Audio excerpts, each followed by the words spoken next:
este Ecuador amazónico, desde siempre y hasta siempre. ¡Viva la patria! Quien no conoce su historia está condenado a repetirla. Trillada frase que a pesar de ello tiene sentido para este podcast, donde el pasado nacional e internacional, pero también el presente, son las herramientas críticas para forjar el futuro. No estar de acuerdo está permitido y llegar a consensos es el objetivo. Los derrotados son los que dejan de luchar, y dejar de luchar es dejar de soñar. Con un punto de partida, el disenso. Hola compis, sean bienvenidos y bienvenidas a un episodio más de El Disenso. Seguimos pues con estas entrevistas que estamos realizando a todos los candidatos y candidatas al rectorado de la Universidad Central del Ecuador. Elecciones que se van a dar este 11 de enero y para el cual hemos extendido la invitación a absolutamente todos y todas los candidatos y las candidatas. Y el día de hoy tenemos a Silvia Vega, la doctora Silvia Vega, candidata al rectorado de la Universidad Central del Ecuador por Acción Colectiva, lista 7. Qué gusto, doctora, tenerla acá. Vamos a conversar ahí un poquito bastante y ya le voy a explicar cómo va, digamos, todo el orden de este programa que vamos a tener el día de hoy. Y siempre comenzamos y iniciamos con esto que es el ping-pong. Un ping-pong rapidito, pero a la vez que generalmente el ping-pong es esto de responder rápido, pero si bien va a responder rápido, no tenga reparo en, más bien, si quiere extenderse un poquito en alguna cosa, puede extenderse, no hay ningún problema. Así que vamos comenzando con ello, comenzamos con ese ping-pong. Nombre completo. Silvia Catalina Vega Ugalde. Buenísimo. ¿Edad? 64. Estaba bajando 10, ¿no? Cuidado. Profesión. Socióloga de primer de grado, Okay. y doctora en Ciencias Sociales con especialización en estudios andinos. En la Flaxo, ¿verdad? En la Flaxo, sí. En el 2015. Sí, 16, 2016. Sí, Bueno, ya le estaba investigando ahí. Muy bien. Ocupación. Profesora a tiempo completo en la Universidad Central desde 1999, Wow. pero ahora último, digamos, unos 5 o 6 años como profesora de tiempo completo. Es súper impactante eso. Y me olvidé preguntarle a la anterior candidata desde cuántos años es profesora, porque literalmente yo estaba naciendo en 1999. Imagínate. Y usted era profesora de la universidad. ¿Y cuál fue su alma mater? En la Universidad de Cuenca. Yo soy cuencana y me eduqué en la Universidad Estatal de Cuenca. Lo noté ahí en el acento. Y la Universidad de Cuenca, lo tengo que confesar, y siempre lo he confesado y siempre lo he dicho, que es una de las universidades que más admiro, como actualmente se está ejecutando, ¿no? Bajo el liderazgo de la rectora María Augusta Hermida. Creo que hacen una cosa fenomenal con la universidad, que no le pide favor para nada a las universidades privadas también de Cuenca, y creo que es un ejemplo que la cosa pública se puede hacer bien también. ¿Y qué tal era estudiar en la Universidad de Cuenca en su tiempo? Estupendo, era una universidad, como siempre ha sido, de mucho prestigio, porque tenía muy buenos profesores y un nivel de seguimiento y de acompañamiento académico bastante fuerte. Entonces, en general creo que la gente formada en la Universidad de Cuenca estamos muy bien formados. Yo lo veo esto en mi vida profesional, ¿no? Entonces creo que fue una excelente formación. Buenísimo. Y vamos a hablar un poquito también ahí de su vida universitaria. ¿En qué año se graduó de la Universidad de Cuenca? En el 81. 81. ¿Hobbies que tenga hasta ahora? Bueno, pasatiempos. mi principal hobby ahora es jugar con mi nieta. Estoy de abuela chocha, así es que estoy feliz. Por primera vez abuela. Por primera vez abuela, entonces estoy realmente disfrutando del abuelazgo. Y pues me gusta, por ejemplo, arreglar las plantas, me gusta pues pasear, me gusta mucho viajar con la familia. Wow, tiene una casa muy bonita, yo sí ya se lo dije, pero es muy, muy acogedora y sí se nota que le mete bastante cariño y cuidado pues a todo. Cuénteme, y esta es ya capciosa, no mentira, que me decía ya no tan capciosas. Bueno, no es capciosa, esta es más ahí para ver cómo están ahí sus conocimientos de la universidad. Como usted sabe, pues hay muchas personas que ustedes le van a rendir cuentas en el caso de que sea electa rectora, ¿no? Dentro de ello hay algunas direcciones que son las que primero le rinden cuentas. ¿Nos puede decir 3 directores o directoras, ya dependerá quién elija usted, que le van a rendir cuentas dentro de sus funciones como rectora? Directamente en el rectorado tengo la dirección de planificación, la dirección de aseguramiento de la calidad. Muy bien. La dirección de salud ocupacional. Perfecto, ¿ya? 3. Se culminó, justo las que tenía acá. Perfecto, esas mismas. Secretaría General, Centro de Documentación. Claro, los decanos, bueno, un montón de que hay aparte. Pero direcciones me preguntan. Claro, direcciones en concreto. Sí. Muy bien, muy bien. Continuamos. ¿Libro favorito? ¿Qué te diré? Usted como socióloga debe leer, pero un montón. Pero uno con el que se quede así. Uno con el que me quede. ¿Cuál te diré? Es complicada esa pregunta, muchas veces me mata, pero lo bueno es que he ensayado muchas veces la respuesta, porque es una pregunta muy común. ¿Cuál será? De sociología. De lo que usted quiera. Puede ser de, sociología. no sé, una novela o cuentos. ¿Cuál decías? Es complicado. Bueno, ahora estoy justamente leyendo de Padura, que es el hombre que amaba a los perros. ¿Ya? Me pareció una excelente novela, ¿no? Qué interesante. Me gustó muchísimo. Es la historia de Mercader, que es el que asesinó a Trotsky ¿Ya? y vivió en Cuba, Ah. y era un hombre que le encantaban los perros. Entonces era un hombre que, digamos, era pues afecto a las pico lo mató, ¿no? sí, afecto a las mascotas, pero fue un asesino, ¿no? Claro. De la época Por orden de Stalin, ¿no? Ajá. Sí, esa novela me ha gustado en este último tiempo. Qué interesante. Y me parece tan chévere como como coger ese lado, ¿no? Es como decir como que también todos somos seres humanos independientemente de esas acciones que le hayan ocasionado, digamos, también tenía a su lado que amaba a los perros, como Hitler, por ejemplo, que también era muy apasionado pues de los animales. ¿A quién admira? ¿A quién admiro? Bueno, admiro a mucha gente, ¿no?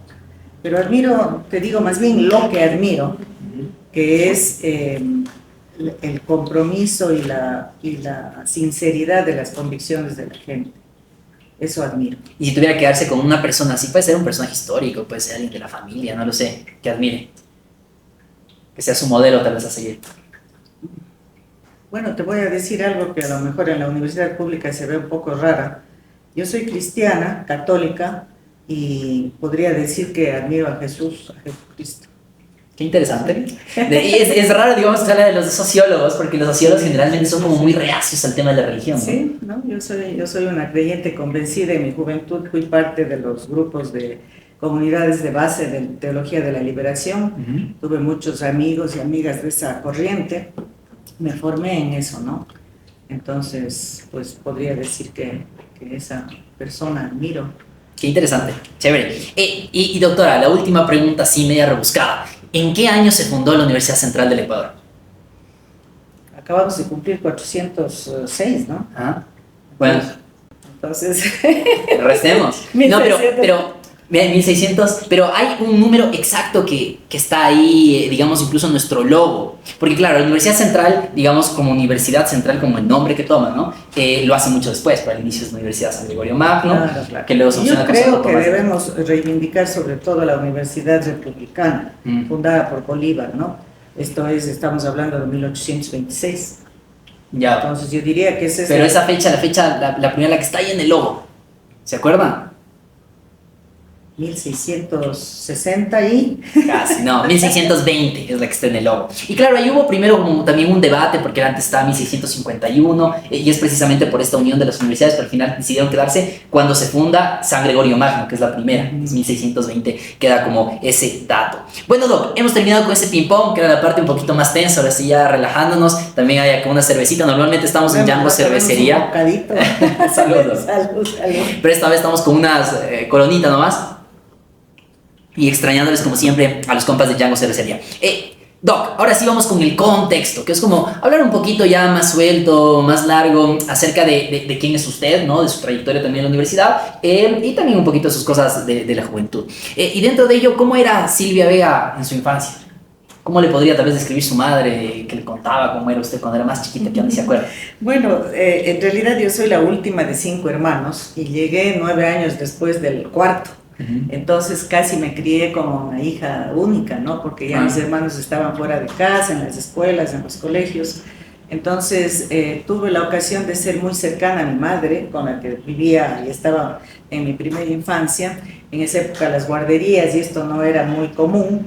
Entonces yo estuve con mi madre en los primeros años de infancia. Y luego llegué a la escuela. Me eduqué en los Sagrados Corazones, en un colegio de monjas. Y pues allí fíjate que pasé directamente a segundo grado. Okay. ¿Por qué? Porque justamente con mi madre había aprendido con una casita de números que había cómo aprender a sumar, a restar, etc. y leyendo los titulares del periódico que le preguntaba a mi mamá, ¿cómo suena la B con la A? Ya. Entonces aprendí a leer y a Ajá. sumar, restar las 4 operaciones, lo que se aprende en primer grado, y entonces entré directamente a segundo. Esa fue la primera infancia, digamos Ya, así. o sea, nos adelantó un año, ¿ya? Y ese adelanto de un año me implicó que siempre fui la menor de mi curso, porque claro, yo estaba en segundo grado cuando las niñas de segundo grado ya pues eran un poquito mayores a mí, ¿no?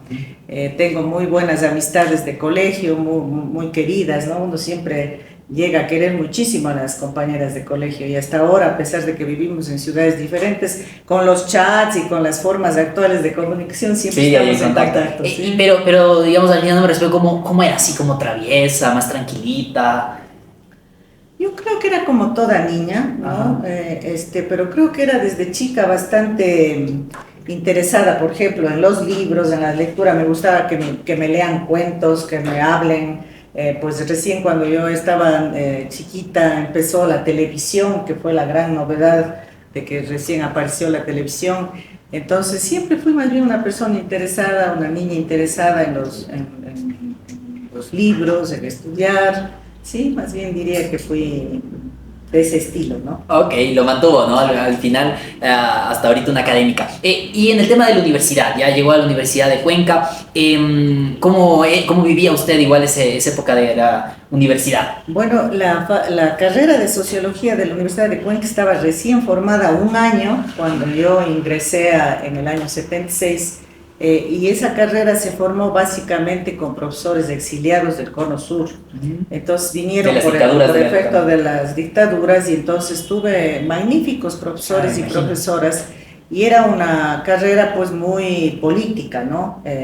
Y en esa época, claro, el año 76 veíamos la revolución a la vuelta de la esquina, ¿no? Claro. Y claro, sociología nos ponía muy de cerca con esa realidad de estudio político, ¿no? De América Latina.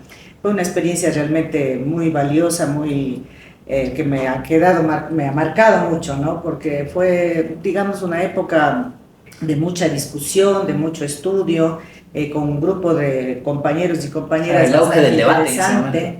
Entonces, sí, una lindísima experiencia y claro, en esa muy buena universidad que es la de Cuenca, ¿no? ¿Y alguna vez fue representante estudiantil?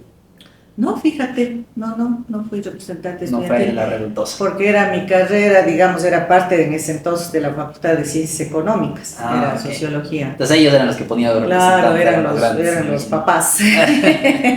Sí, pasa. Y bueno, luego ya estudia igual.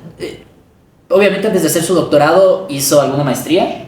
Sí, claro, hice una maestría en Historia justamente. Me vine a Quito, a vivir en Quito. Bueno, no pensaba quedarme a vivir en Quito, pero vine a estudiar en Quito porque en Cuenca, cuando me gradué, todavía no había una oferta de maestrías, fíjate. En el año 81 no había. Y a mí me gustaba mucho la historia. Entonces se presentó la ocasión de que la Flaxo estaba recién creada y pues yo vine a estudiar la primera maestría de historia como mención en historia andina, justamente, en la Flaxo, ¿no? Y luego ya se quedó ahí mismo para el doctorado.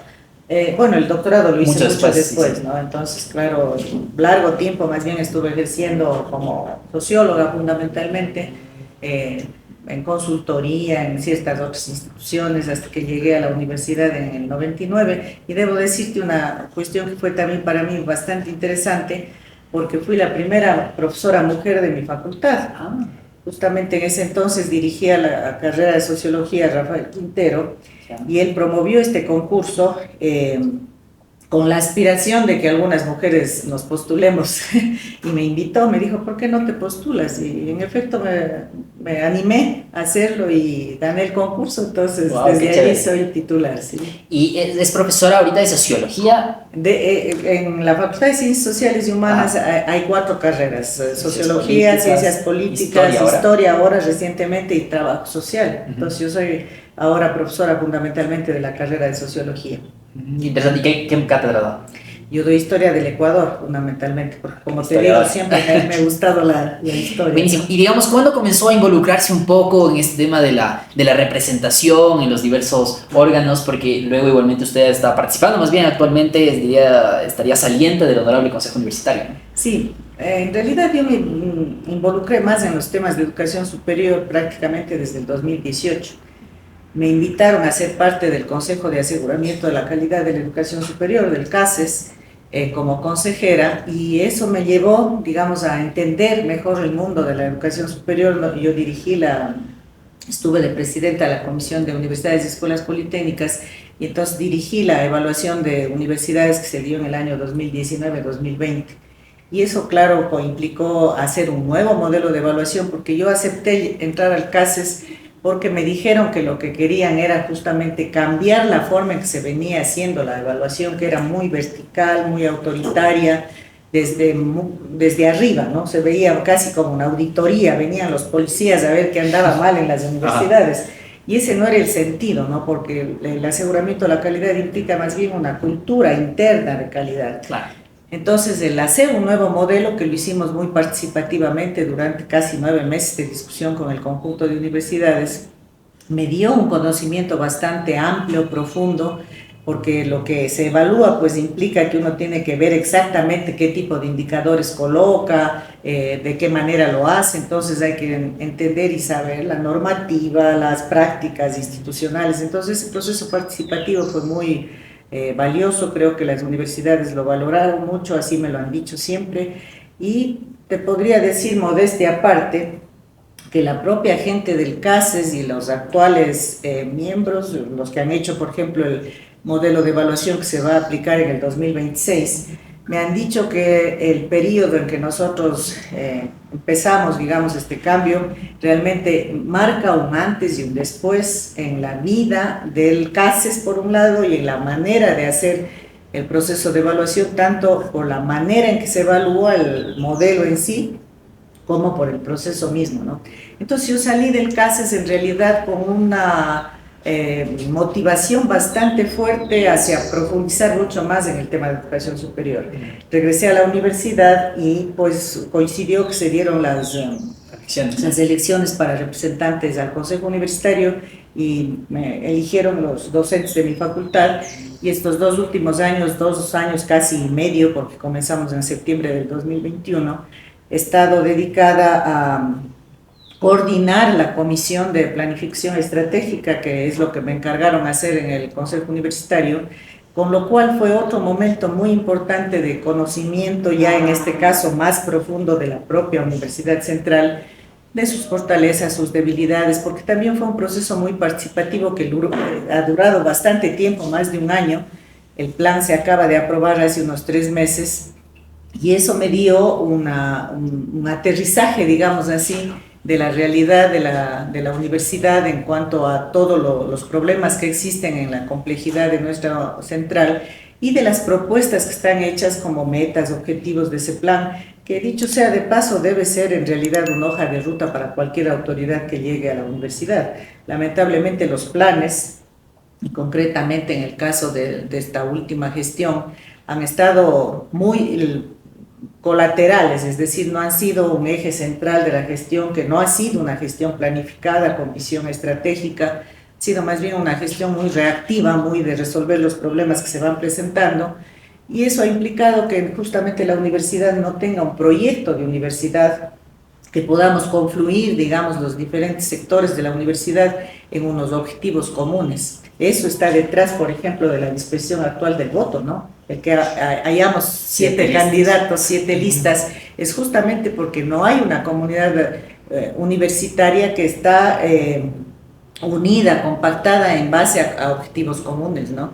Entonces, el plan estratégico a mí me significó también, aparte de un conocimiento bastante grande, profundo y muy concreto de la universidad, también la posibilidad de conocer a muchísima gente en este proceso participativo que hicimos, gente muy valiosa que tiene la universidad y que lamentablemente está muy dispersa y desarticulada, que creo que es otro problema de la universidad. Es decir, de una a otra facultad, por ejemplo, no se sabe lo que estamos haciendo, no se conoce todas las iniciativas muy importantes que existen hoy en día en la universidad. Entonces, estos dos hechos de mi vida, tanto la participación en el CASES como la participación en el Consejo Universitario, del cual soy también parte de la Comisión Económica, que es otra de las comisiones que le permite a uno entender la problemática difícil de de los presupuestos y las limitaciones económicas que tiene la universidad. Entonces creo que esas dos experiencias de mi vida, digamos, me hacen en gran medida, me motivan en gran medida ahora a postular al rectorado, porque creo que tengo algo que ofrecer a la universidad.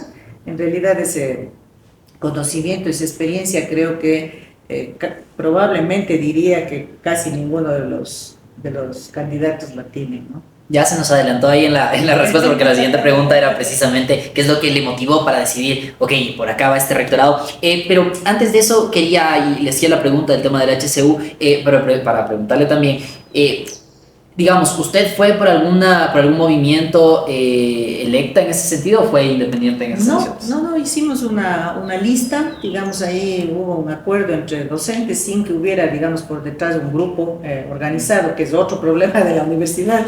No tenemos grupos organizados, salvo alguno que está como partido, algunos, porque yo identifico al menos a 2 partidos políticos, que es distinto de tener un grupo universitario. Un grupo universitario tiene que ser académico político, no es que no seamos políticos, todos tenemos ideas políticas, pero es distinto cuando yo soy parte de un partido y político externo. Actúo en la universidad para usar la universidad en beneficio del partido.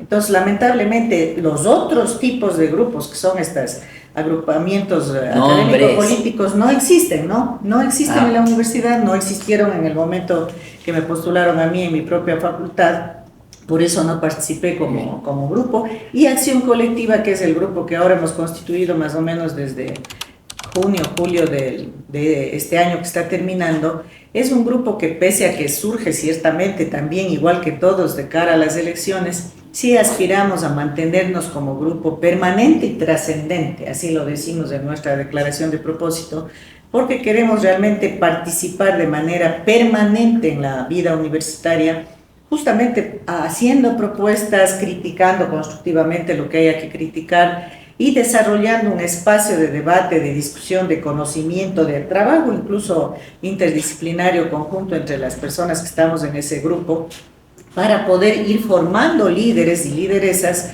que puedan dirigir la universidad a largo plazo, con un proyecto de universidad, que creo que es lo que le falta a nuestra central, ¿no? Tener una visión estratégica de largo plazo. Vale, habló justo sobre el tema de partidos. ¿Qué partidos en específico? Porque todo el mundo dice, todos los candidatos dicen los partidos, ¿pero cuáles?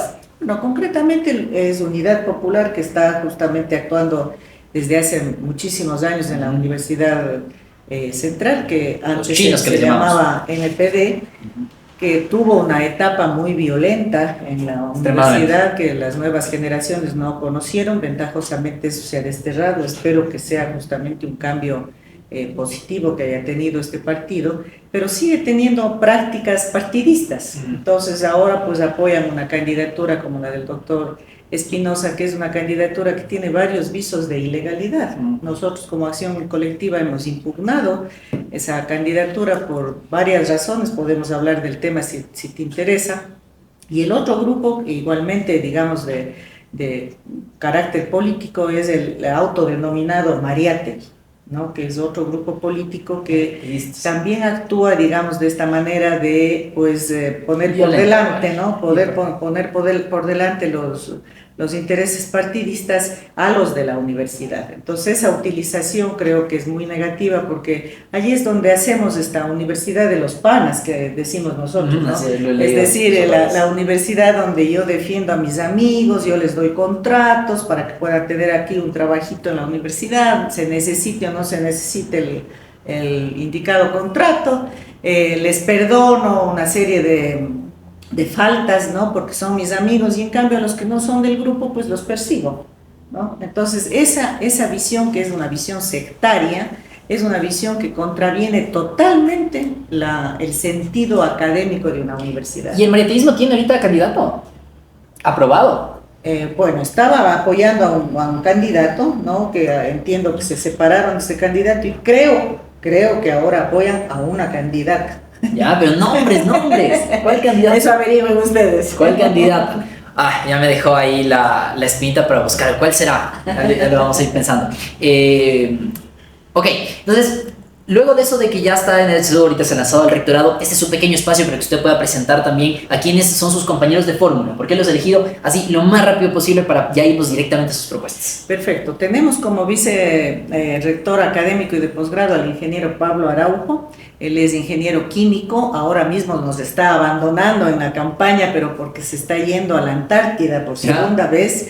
Él ha sido escogido justamente su proyecto de investigación, que ya lo hizo el año pasado, pues ahora nuevamente va a estar un poco más de un mes recogiendo muestras en el mar, junto a los pingüinos en la Antártida, porque él hace investigación sobre gases de efecto invernadero, etcétera, ¿no? Él es una persona que la comunidad universitaria lo conoce muy bien, pues fue la persona que nos capacitó a todos los docentes en la aula virtual centralina, ¿no? Él estuvo formando parte de este proyecto de la Dirección de Desarrollo Académico, que fue tan vital para la universidad para poder sostenernos justamente en la etapa de la pandemia. Él es nuestro candidato a vicerrector académico y de posgrado. Nuestro candidato a vicerrector de investigación es el arquitecto doctor Alfredo Lozano. Él es asimismo un académico de larga data, que ha hecho muchísima investigación sobre los temas justamente de arquitectura andina, ¿no? Tiene muchos libros, publicaciones, y él es creador en la universidad de una red de saberes, una red epistémica de saberes ancestrales, que ha estado justamente trabajando en la perspectiva de cómo hacer que nuestra educación tenga una visión más crítica, que se apegue más a la identidad propia del país, sin desconocer obviamente la universalidad de la ciencia, pero sí con identidad propia, ¿no? Y con sentido crítico. Él está formando parte de nuestro equipo, y en el vicerrectorado administrativo y financiero tenemos a la magíster Jessica Guarderas, que es una persona probada hasta el extremo, digamos así, en su capacidad de gestión.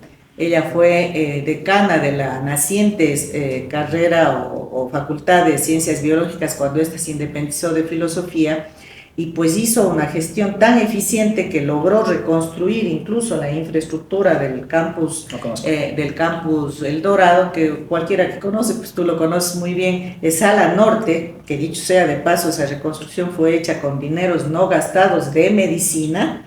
Esa ala norte es diferente en todos los sentidos a la infraestructura del resto del propio campus y de la universidad en su conjunto. Y ahora ella dirige el posgrado de medicina, a donde le invitaron justamente para solucionar los problemas de gestión, que en donde pues habían casos de profesores que no recibían su paga desde el año 2018 2019. Entonces ella en realidad es una persona probada en la gestión. De manera que nosotros nos dijimos como acción colectiva, nosotros no vamos a participar en las elecciones si no logramos un equipo sólido y un equipo que confluya en un proyecto de universidad. Porque ese es el problema que hemos tenido en las últimas gestiones, que se pesca las candidaturas por ver quién tiene los requisitos, se pesca especialmente a las mujeres, ¿no? Por el tema de equidad de género. Entonces se buscan, ¿no es cierto?, las personas que cumplan los requisitos, pero no necesariamente con aquellas que comulguen, por un lado eso, pero sobre todo que comulguen una visión de universidad. Entonces es como un mercado de candidaturas, y yo veo que eso ha pasado mucho en estas elecciones también. Se han hecho y se han deshecho los equipos, ¿no es cierto?, buscando justamente pescar personas que puedan a lo mejor traer más votos porque son de la facultad un poco más numerosa, o sea, ese tipo de consideraciones, más que las consideraciones de identidad, de proyecto de universidad, que creo que es lo que nosotros sí podemos garantizar como acción colectiva por las características que tiene nuestro equipo, ¿no? Muy interesante el equipo. Yo lo conozco a la doctora Guarderas, fue mi profesora de metodología de la investigación 1 y 2. Además es una investigadora que le mete bastante y sí, es una mujer valiosísima. Y yo destaco que es un acierto absoluto, y justo en la parte de vicerrectorado de administrativo y financiero parece un acierto absoluto, y lo reconozco frontalmente. Yo jamás con autoridades ni con docentes, pero creo que la doctora Guarderas evidentemente es un acierto. una mujer súper valiosa.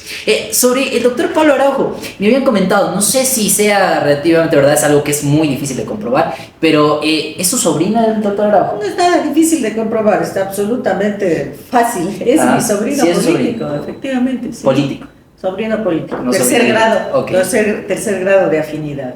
Ok, bueno, por ahí habían ahí unos cuestionamientos en ese sentido, pero ¿por qué bueno, me imagino que... cuestionamientos? Porque bueno, al final digamos que no sé, puede ser tal vez más de forma, ¿no? De decir que tal vez tener familiares dentro de la administración, que al final también es electo popularmente, o sea, es como Electo, usted, es la una gente elección. sabrá si le vota o no le vota, no es lo mismo a uno ponerle simplemente en el cargo porque es mi familiar y ya cuando son designaciones directas, pero bueno, genera a veces un poquito de dudas o suspicacias con sus familiares, pero pues entendemos que también es un académico pro y por eso es que lo mencionamos. Y que entró a la universidad Por sus méritos. propios méritos, Totalmente. en áreas disciplinarias totalmente distintas de la mía, ¿no? Ujú. Entonces yo no tengo en su nombramiento y en su calidad de docente brillante como es ninguna injerencia, y efectivamente la comunidad universitaria sabrá aquilatar justamente la calidad académica de las personas, ¿no? No hay ningún tema ilegal, No, para nada. lo reconocemos de manera paladina porque no hay nada que esconder allí. Buenísimo. Doc, vamos ya directamente a las propuestas. Ahorita sí nos embalamos con todo esto. Y dentro de ello, bueno, voy a ir cogiendo algunas que ya les he podido ver en sus planes de trabajo y luego tal vez podamos ir desarrollando, ir conectando cositas y vamos con esa visión. Dentro de ello quiero hacer una primera pregunta. Y es que algunas de las cosas que plantean, por ejemplo, dice un rectorado que sepa delegar, ¿no es cierto? Y que no concentre la mayoría de cosas. Es algo que justamente estábamos conversando. En la anterior grabación tuvimos la sesión del disenso con la doctora Susana Valdión. Ella habla y le apuesta también mucho al tema de descentralizar, de darles un poco más de autonomía a cada una de las facultades. Usted, primero, ¿comulga con esa idea de darles más autonomía a las facultades? Segundo, ¿cómo digamos, esta delegación se basaría en reformar el estatuto para darles, como le digo, esta mayor autonomía, o simplemente dentro de las atribuciones que ya se encuentran en el estatuto, darles, delegar más funciones para, digamos, no concentrar ese poder, entre comillas, y esa capacidad de acción del rectorado? Sí, varias cosas. Primero, nosotros planteamos que debe reformarse el estatuto. Será probablemente una de las primeras cosas que planteemos porque hemos venido trabajando en varios aspectos de reforma que requiere nuestro estatuto. Pensamos que hay una excesiva concentración del poder en el rectorado, en la figura del rector. Si lo equiparamos, digamos, con el sistema político nacional, diríamos que es un hiperpresidencialismo, ¿no? Y eso es siempre negativo, porque justamente no promueve las corresponsabilidades de los equipos, ¿no? Entonces es realmente lamentable cuando uno entra a la oficina del señor rector y encuentra en el escritorio lateral más o menos un metro de papeles, ¿no? Que no han sido despachados porque él tiene que firmar desde el permiso del profesor que se va a un seminario hasta el contrato de X cosa, ¿no? Entonces, esa falta de delegación, que en el fondo es una falta de confianza en su propio equipo, pues es absolutamente negativa para la gestión de la universidad porque la vuelve lenta, la vuelva absolutamente ineficiente. Sin embargo, hay cosas en la universidad que es mejor hacerlas centralizadamente y otras cosas que hay que desconcentrar. Por ejemplo, necesitamos proyectores en las aulas, porque pues casi todas las aulas, salvo pocas excepciones, quizá de los edificios más recientemente construidos, casi ninguna tiene los recursos audiovisuales que hoy se requieren para tener una educación justamente más moderna. ¿Qué es más eficiente? Hacer 21 procesos de compra de 10, 15 proyectores en cada facultad para que se caiga la mitad de esos procesos de compras públicas, o concentrar y comprar 3.000 proyectores con los fondos de todas las facultades, ¿no es cierto? Un solo proceso Abarata costos también. abarata costos por el volumen. Entonces hay cosas que hay que concentrar, como esa, por ejemplo. Sí, no, hay cosas tan ricas. Yo digamos, he estado escuchando pues por lo que se aprueba siempre en el consejo directivo. Yo estaba en el consejo directivo de mi facultad de ciencias médicas. Ahorita se me va el nombre de esto. ¿Cómo se llama? El plan anual de... El PAP. El PAP. Ajá, el plan anual presupuestario. De política De presupuestario, ajá. Sí. Entonces, literalmente ellos van como que y piden, ¿no? Y yo me acuerdo de las reuniones donde decían los directores de carrera, dígame más o menos ya cuántos lápices van a comprar, cuántas hojas van a comprar, cuando claro, se podría abastecer todo completamente en vez de estar haciendo cada compra pública por separado. Sí. Me parece un acierto completo eso. Claro, en cambio hay otras cosas, justo hablábamos el otro día con un profesor, con el decano, creo que era de odontología, y él se quejaba de que no le ha delegado el señor rector para comprar los insumos odontológicos que solo necesita esa facultad para sus clínicas odontológicas. Han pasado 4 meses sin los insumos porque el rector no le delegó a él que debía allí sí desconcentrar esa compra, porque es específica de la facultad de odontología. Entonces no hay como decir blanco o negro, no es que todo desconcentro, pero sí el sentido el enfoque de la gestión es un enfoque desconcentrado, participativo y de mucha transparencia. Para nosotros un eje de la gestión es la transparencia y la participación. Porque, por ejemplo, nosotros criticamos, y lo he dicho frontalmente al señor rector, que no hayamos tenido rendición de cuentas de las autoridades. Esa Lo no pone es, de hecho en su plan de no trabajo. es una cultura en la universidad. Los decanos deben rendir cuentas a una asamblea de facultad y el rector y sus vicerrectores deben hacerlo por lo menos una vez al año a una asamblea universitaria, que queremos restituirla, ¿no? Para que justamente la gente de la universidad pueda discutir las cosas de la universidad, las metas, los objetivos, los problemas, aporte soluciones, ¿no? Entonces, si no hay transparencia, si no hay rendición de cuentas, no hay participación. Y nosotros le apostamos, por eso es el nombre de nuestro movimiento Acción Colectiva, le apostamos a la participación como una columna vertebral. ¿Por qué? Porque si la gente no se involucra, docentes, estudiantes, personal administrativo, no se involucra en los cambios que hay que hacer en la universidad, no los vamos a poder hacer, porque hay demasiadas inercias, demasiadas resistencias. Entonces, tiene que haber esa acción colectiva, esa participación, y no puede haber participación si la comunicación no fluye. Totalmente. ¿No? Y la transparencia que usted hablaba, y de hecho dentro de su plan de trabajo está algo que hemos dicho un montón de ocasiones, y es el tema de las sesiones públicas, ¿sí? Del honorable consejo universitario y hasta de los consejos directivos. Pero es algo que es evidente, o sea, lo hace el Consejo Metropolitano de Quito, lo hace la Asamblea Nacional, en cada una de las comisiones de la Asamblea Nacional tienen sus transmisiones en línea, y claro, no se hacen las del honorable consejo universitario. ¿Cómo sabemos cómo son las participaciones? De hecho, está prohibido en el reglamento grabar, o sea, no se puede grabar tampoco por aparte, y luego filtrarlo, ni nada por el estilo. Entonces también, ¿cómo uno precisamente puede no votarle luego, con V, a una persona que, digamos, fue representante estudiantil o representante de docente, si no viste su actuación, ¿no? De pronto actuó, pero completamente en contra de los docentes, o si era estudiantil en contra de los estudiantes, y cómo tienes para poder comprobar que eso lo ha hecho, ¿no? Así es. Creo que es parte igual de esa transparencia, y destaco esa, que era una de las cosas que siempre hemos estado pidiendo y clamando por esas sesiones públicas que nos permitan enterarnos también de primera mano, en un momento instantáneo. Y claro, ¿qué es lo que te dicen? Porque también, y esa es otra de las cosas que quisiera conversar también, que te dicen mucho de que se daña la institucionalidad, digamos, vernos en peleas en una sesión. No son peleas, pero digamos, la gente no está acostumbrada al disenso, lo que hablábamos justo cuando le dije el nombre del programa, ¿no? Entonces piensan que cualquier confrontación de ideas es una pelea, que le arruina la institucionalidad. Y de hecho, en nuestros reglamentos y nuestro código de ética, por ejemplo, está esto de atentar contra la institucionalidad, contra la institucionalidad y la honra de la universidad y de las personas de la universidad. Y eso se ha utilizado también como una herramienta de persecución a aquellos que no piensan distinto, porque te meten un sumario por cualquier cosa que digas porque es atentar contra la institucionalidad. Hay incluso un artículo que está en el Código de Ética que habla acerca de el mal uso de redes sociales. ¿Qué es mal usar las redes sociales? Entonces, mire, estas son algunas cosas que hacen eso, impiden la transparentación de las cosas, ¿no? Y que creo que también estarían dentro de las cosas que habría que reformar. Y ahora, dentro de esa reforma que ustedes igualmente plantean, que son otras cosas más adicionales de lo que hemos conversado, evidentemente va a necesitar una fuerza, ¿no? Que le permita movilizarse, porque, digamos, como rectora tiene obviamente su voz, su voto, tiene sus votos de los 3 vicerrectores en el tema del HCU, y tiene a la delegación de los 16 decanos que usted elige en cada sesión, si es que resulta electo obviamente, que van a votar en cada una de las sesiones, ¿no?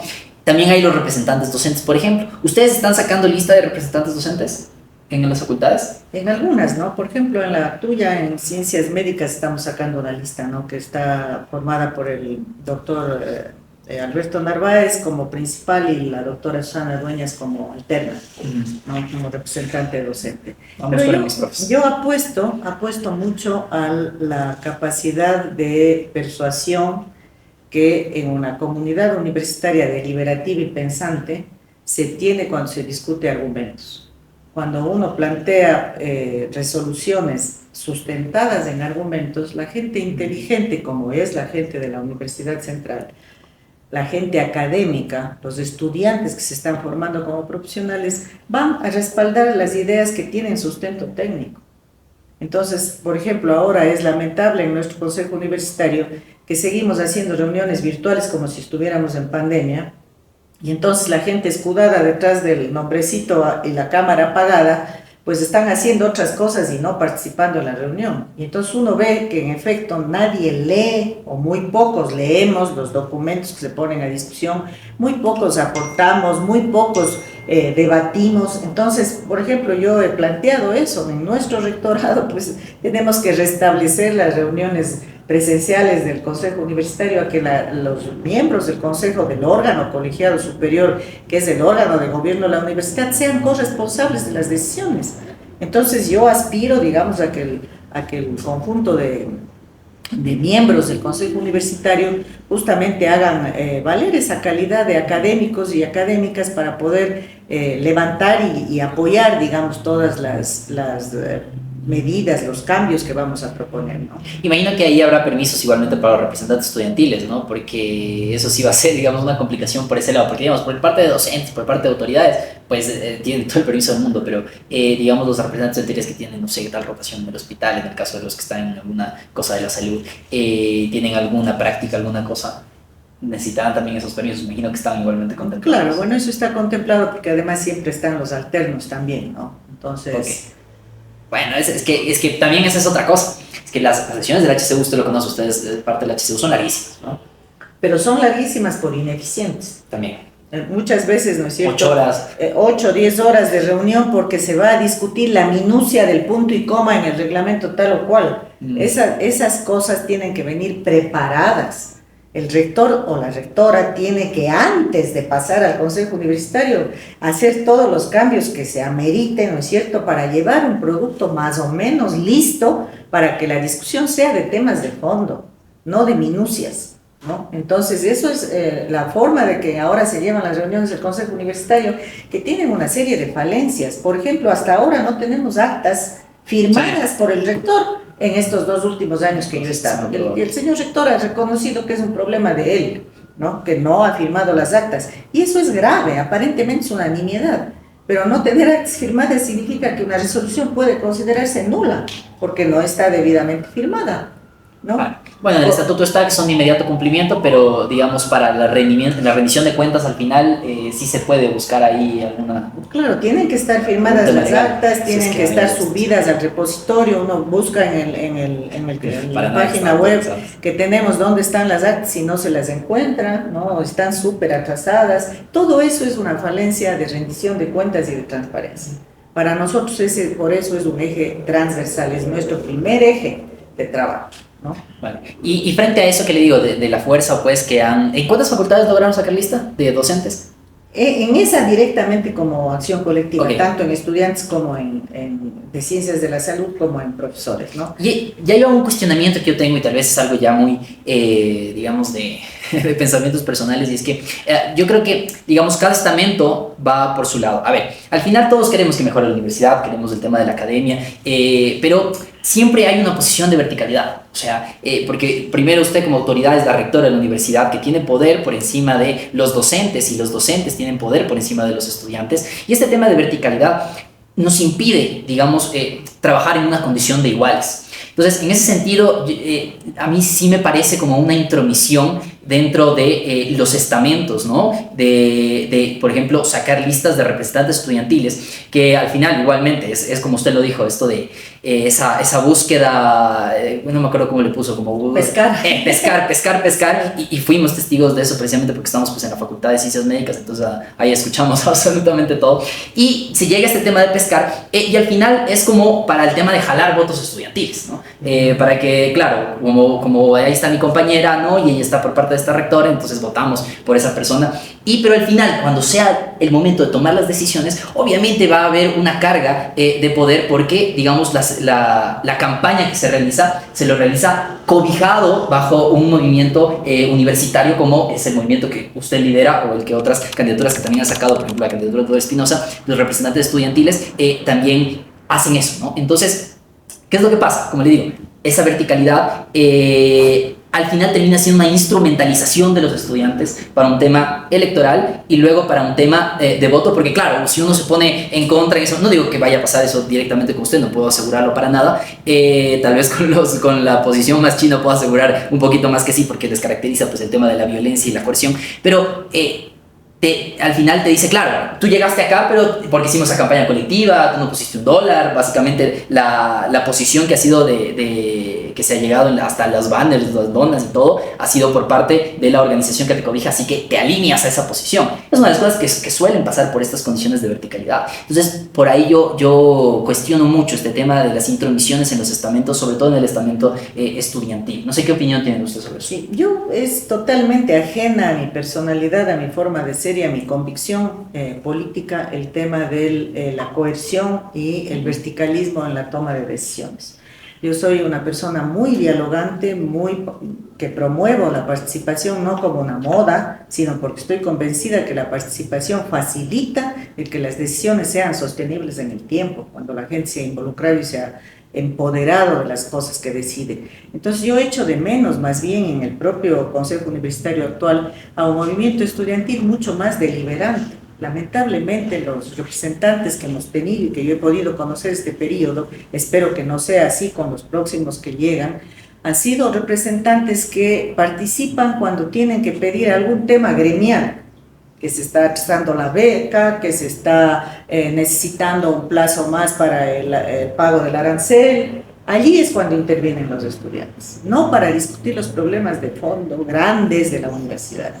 Y en mi época de estudiante no era así. En mi época de estudiante teníamos un movimiento estudiantil vibrante, activo, deliberante, que tenía ideas sobre distintos temas y también sobre la universidad.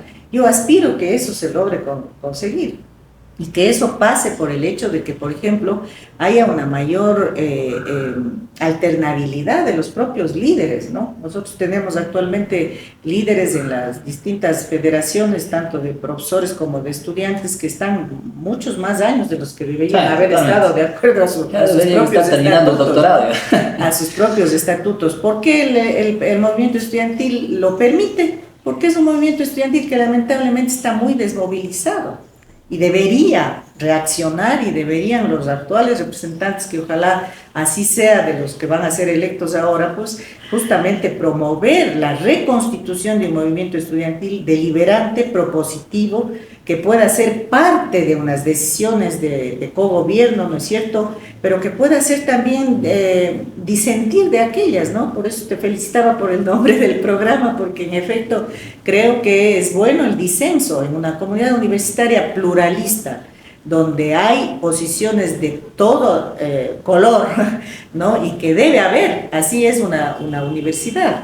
Justamente la necesidad del liderazgo de la rectoría es esa, posibilitar que confluyan las ideas distintas en proyectos concretos con metas concretas. No tenemos que estar de acuerdo en todo, pero sí en las cosas que se vayan necesitando resolver a partir de argumentos sólidos y de estudios técnicos. Nosotros tenemos que hacer una gestión, digamos, técnicamente sostenida, y para eso se necesitan equipos sólidos, de gente, digamos, capaz, pensante, pues, y eso es lo que queremos justamente ofrecer a la universidad.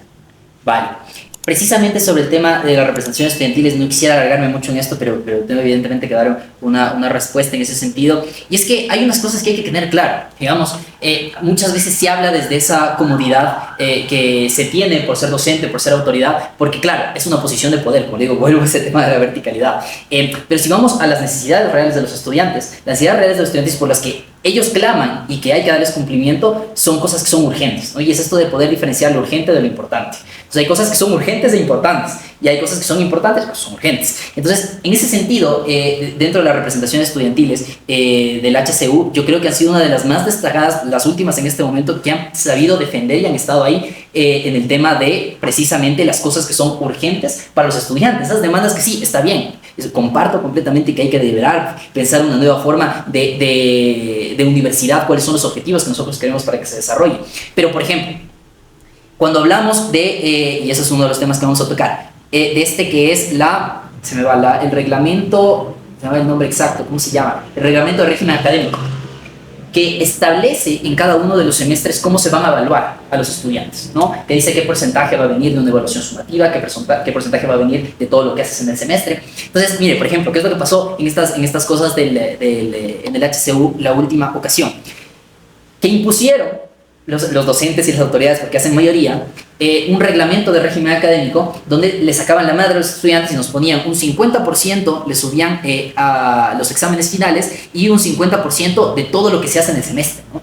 Básicamente te jugabas, ¿no?, el 50% es la mitad del semestre en un solo examen.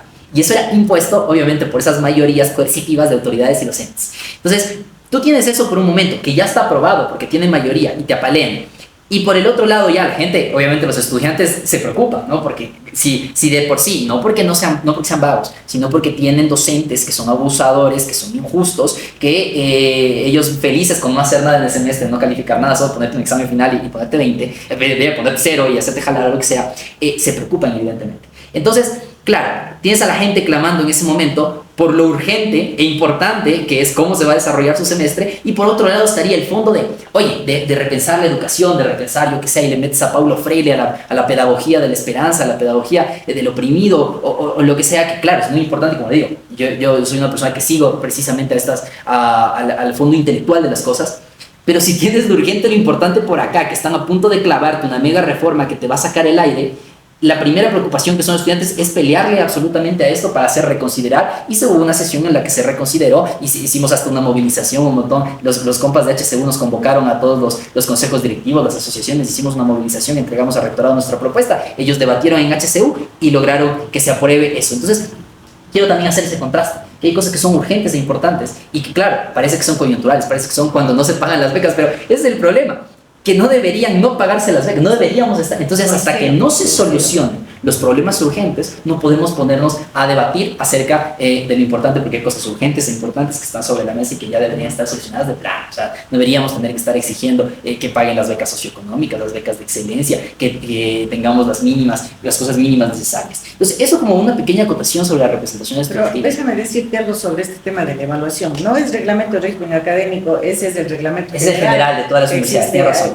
Es un instructivo de evaluación, es instructivo de evaluación. Ya, entonces lo que pasó en realidad y lo que ahora tenemos es que justamente se desagrega, ¿no es cierto?, en evaluación formativa individual, evaluación formativa colectiva, que también es importante, ¿no es cierto?, el aprender a trabajar en equipo, y la sumativa, ¿no? Y entonces, pues yo creo que esa forma de evaluar está bien, porque es justamente una forma, digamos, diversa de evaluar en distintos momentos del ciclo académico, y las distintas competencias que puede tener un estudiante en lo individual y en lo colectivo, pero resulta que los estudiantes fueron los que propusieron la división de la sumativa en dos partes. Querían regresar a los semis los estudiantes. Claro, y eso sería bueno, probablemente regresar a los semestres podría ser una modalidad que se discuta como válida, no me opongo en principio, habría que poner en la balanza lo uno y lo otro, pero el tener ahora una sumativa intermedia de 2 puntos, ahora mis propios estudiantes dicen que pereza, profesora, estudiar toda la materia para tener 2 puntos sobre 8, ¿no?,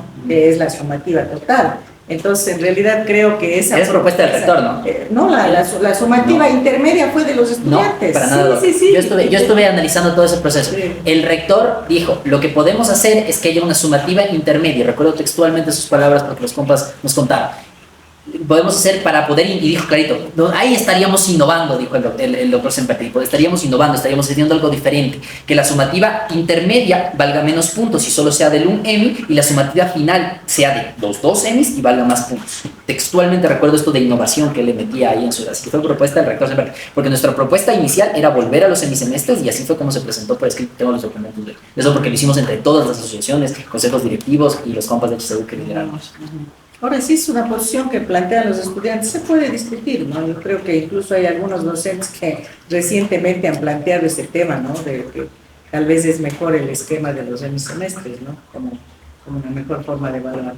Sobre el otro que comentó acerca de estos representantes gentiles que van becas, yo lo comparto con esa posición.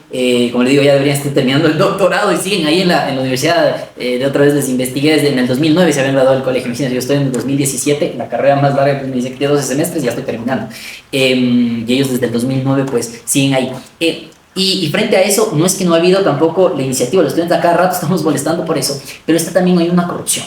Y es una corrupción porque los fondos destinados para las elecciones de estos gremios, que es la Federación de Estudiantes Universitarios, y ojalá, y más bien le pongo como una de las cosas que puede ser un reto igualmente para su administración, que se asignen esos recursos con el vicerrectorado financiero, no quieren ejecutar esos presupuestos. Ya está, en HCU ya se aprobó el presupuesto, que era más o menos $20,000, un poco más, para que se hagan las elecciones de la Federación de la FEU. Y no han aprobado ese presupuesto. No, y no han ejecutado, porque eso tienen que darle una facultad para que esa facultad haga la administración. Han intentado hacer un montón de reuniones en esa misma comisión económica donde darán largas al asunto. Y yo tengo información que desde parte, cierto que no puedo decir muchas cosas, luego me meten un sumario administrativo, como ya me han metido, porque es la manera en la que coartan las libertades, de que hay una posición de una autoridad, lastimosamente no lo puedo decir así directamente, ya estoy terminando la U, que dice, no vamos a hacer elecciones y no vamos a asignar ese presupuesto hasta que cierta persona se gradúe de la universidad. Lo que yo sé como miembro de la Comisión Económica es que desde hace full de tiempo, el actual presidente de la FEUE, que solicitó y presentó un presupuesto, no lo ha vuelto a presentar. Es decir, no es que haya habido ningún tipo de insistencia. Y lo que se dijo en ese momento es que la universidad como tal no puede asignar fondos públicos, que son los de la universidad, para los gremios, pero lo que sí puede asignar es el apoyo de recursos. Entonces, si necesitan la impresión de papeletas, pues la imprenta municipal puede aportar la impresión de papeletas. Si necesita tal o cual insumo para las elecciones, puede aportar esos insumos. No puede dar dinero con tanto y sonante. Claro, no puede. Esa fue la resolución. O darles haciendo la compra pública de las cosas. Porque antes de esa manera se realizaron las elecciones de la FEUE anteriores con el que este personaje llega a la FEUE. Y esta es una insistencia que lo realizaron incluso el representante estudiantil, que es Denis, que está en la Comisión Económica. Y lo han hecho incontables ocasiones de qué pasa con eso y no se da resolución. No, Denis Soto es efectivamente parte, pero él no ha vuelto a plantear el tema de la elección universitaria, porque eso lo tiene que plantear el presidente de la FEU, pues digamos, ¿no es claro, cierto? pero es como miembro de la Comisión Económica, que es la que está precisamente... Es que no, el problema no está en la Comisión Económica ni en el presupuesto de la universidad, porque no es un presupuesto cortante y sonante que se tiene que asignar, sino el acuerdo que yo estuve incluso, si no recuerdo mal, presente en una reunión que se tuvo con el presidente y creo que en el propio Consejo Universitario, bien al comienzo de mi periodo, o sea, estamos hablando de inicios del 2022, digamos, ¿no? Yo estoy desde septiembre del 2021. Allí se planteó el tema claramente de que no se puede financiar con plata cortante y sonante, pero sí se le puede dar todos los... digamos, todo lo que la FEUE requiera para hacer su proceso electoral en términos de insumos. Y eso quedó aprobado, eso está acordado. O sea, ¿y de quién depende eso para que se realice? De la FEUE, pues. Pero si la FEUE no es la que directamente, digamos, coge estos recursos o habla con la imprenta universitaria o todas estas cosas. Es que el problema acá también es que, como le digo, hay presiones políticas detrás. Lastimosamente me encantaría poder decir los nombres, pero de altas autoridades que no quieren que se renueve, y era precisamente esto, porque se venían elecciones de rectorado y querían asegurarse pues un apoyo ahí por parte de esta gente en esas elecciones. Entonces, y es por eso que está básicamente esta cosa estancada. Bueno, eso sobre esa parte. Ahora, bueno, sigamos allá adelante. Y justo habló sobre el tema del HCU y del tema de aranceles, por ejemplo. Y es una de las cosas que, bueno, primero igual sí quisiera destacar, y es que usted se ha caracterizado, bueno, lo que me ha contado, porque yo soy parte de HCU, que es una de las pocas docentes que en verdad lee todas las cosas que les manda HCU. De las que sí se acaba y se lee las 90 páginas de los sumarios administrativos, y eso lo tengo que reconocer, y por eso usted ha dado debate de altura, y lo reconozco. Es una persona que reconoce totalmente las cosas, y pues nada, se felicita todo eso. Pero una de las cosas en las cuales se ha tenido también un disenso con usted en ese espacio siempre ha sido el tema de los aranceles para los estudiantes. Como ustedes saben, las personas que pierden un semestre, que no es que pierden por vagos, sino tal vez habrá algunos que sí mismos se descuidaron y ya pues, pero hay mucha gente que tiene otras condiciones, usted como socióloga lo sabe muy bien, que son padres, madres de familia, que viven lejos, que no pueden llegar a la institución, que tienen un montón de vulnerabilidades que les dificulta más y que encima tienen que estudiar. Yo siempre digo, para nosotros es fácil tener una beca de excelencia académica porque solo estudiamos, nada más, vivimos cerca, nuestros padres nos dan absolutamente todo. Pero la gente que la tiene difícil, la verdadera excelencia académica es mantenerse en la universidad. Y bueno, sé que tienen que, porque algunos docentes dicen eso, ¿no? Por eso menciono esto que parece tan elemental, pero hay unos que dicen en pleno HCU que no, para que son vagos, si no quieren pagar y tener estos problemas con los aranceles, ¿por qué no estudian? Lo dicen desde su ignorancia algunos. Pero, ¿qué es lo que pasa? Que no alcanzan a veces tampoco a juntar el dinero para pagar esos aranceles. Y siempre se ha estado pidiendo la prórroga de aranceles, que nosotros incluso hicimos una propuesta, y lo hicieron directamente los compas de HCU, esta propuesta de que las personas que ya saben que no va a pagar, porque uno ya sabe, no va a alcanzar a juntar hasta tal día, porque ya te ponen una fecha que es muy próxima al tema de la matrícula, para poder pagar, puedas hacer una solicitud en ese momento, si sabe que no puedo pagar a bienestar universitario, y ya puedas tener esa oportunidad de hacerte una prórroga especial para esas personas que ya anticipan antes. Así no pasa esto de la gente que a veces se descuida, y que ha sido uno de los pronunciamientos que muchas veces usted lo ha dicho en este tema de las prórrogas, que se ha opuesto a las prórrogas aranceles para los estudiantes y permitirles que paguen a los estudiantes que sí quieren pagar y que ya han logrado conseguir el dinero, porque se les mala acostumbra. Ha sido una de las palabras, no sé si exactamente usó esa palabra, pero esa ha sido la posición que usted ha tomado. No sé qué posición va a tener usted desde el rectorado en esta oposición al tema de la prórroga de aranceles, o tal vez acoger esta propuesta que ahorita te acabo de extender. Bueno, debo aclarar, no es tan así como tú mencionas. Primero hay que entender que el tema de las prórrogas de los pagos de aranceles se da a partir de la pandemia. Antes no había esa práctica, se pagaba el arancel en el tiempo previsto. Eso le da al estudiantado, no es que antes de la pandemia no había los problemas que tú mencionas, pero antes la gente estaba acostumbrada a pagar en el tiempo preciso. Y eso le da al propio estudiante y a la comunidad universitaria en su conjunto la idea de una universidad ordenada.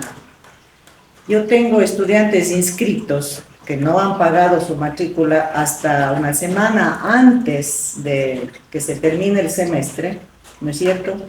Y yo no puedo organizar como docente mi curso adecuadamente, porque no sé si ese inscrito debe o no participar en las actividades grupales, por ejemplo, que organizo para poder hacer sus evaluaciones formativas colaborativas, porque no sé si está o no está, ¿no? Entonces, el tema del no pago no es un tema de pobrecito debe pagar porque tiene condiciones difíciles económicas, es un tema que afecta a la organización académica de las asignaturas. Entonces, antes de la pandemia, esto estaba vigente en la universidad y había un orden respecto a eso. A partir de la pandemia, por consideración a las condiciones, digamos, mucho más adversas que pueden haber tenido las familias, se empieza a dar estas prórrogas.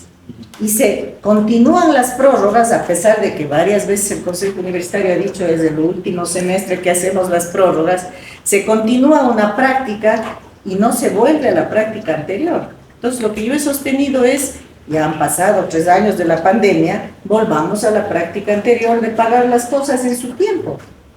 Porque finalmente, si uno ve, ¿no es cierto?, el número de estudiantes que se quedan para la prórroga del ¿cómo es realmente una minoría. Entonces, en la última eran 2.000, ¿no? Los estudiantes, ¿y qué representan 2.000 frente a 40 y 2.000?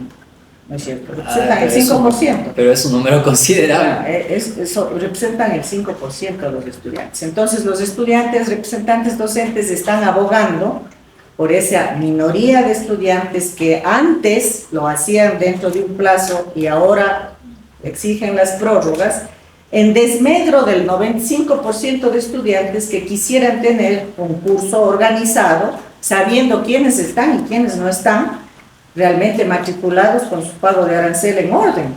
Entonces, la consecuencia académica que esto tiene es la que está detrás de mi argumento, ¿no? Es lo que yo siempre he expresado en el Consejo Universitario porque lo vivo en mi propia asignatura. Yo tengo un curso de 30 estudiantes, de los cuales 10 están como inscritos. Y yo les he dicho, hasta tal plazo, ahora que hay plazos, ¿no es cierto? Hasta tal plazo, ustedes pueden matricularse. Si es que no pagaron el arancel hasta tal plazo, ya no son de esta clase. Yo ya no les puedo considerar porque no puedo seguir demorando la organización de mi curso por un cierto grupo de estudiantes que no cumplen sus responsabilidades. Por más dificultades que se tengan, yo creo que uno tiene que saber, ¿no es cierto?, programar y presupuestar las cosas como lo hacíamos antes de la pandemia. Entonces, yo creo que hay que recordar eso. ¿Por qué antes de la pandemia sí lo podíamos hacer? Y ahora se ha dado en seguir prorrogando una situación que está ya mucho más allá de la coyuntura que quizá hacía aceptable, digamos, una situación de este tipo, ¿no?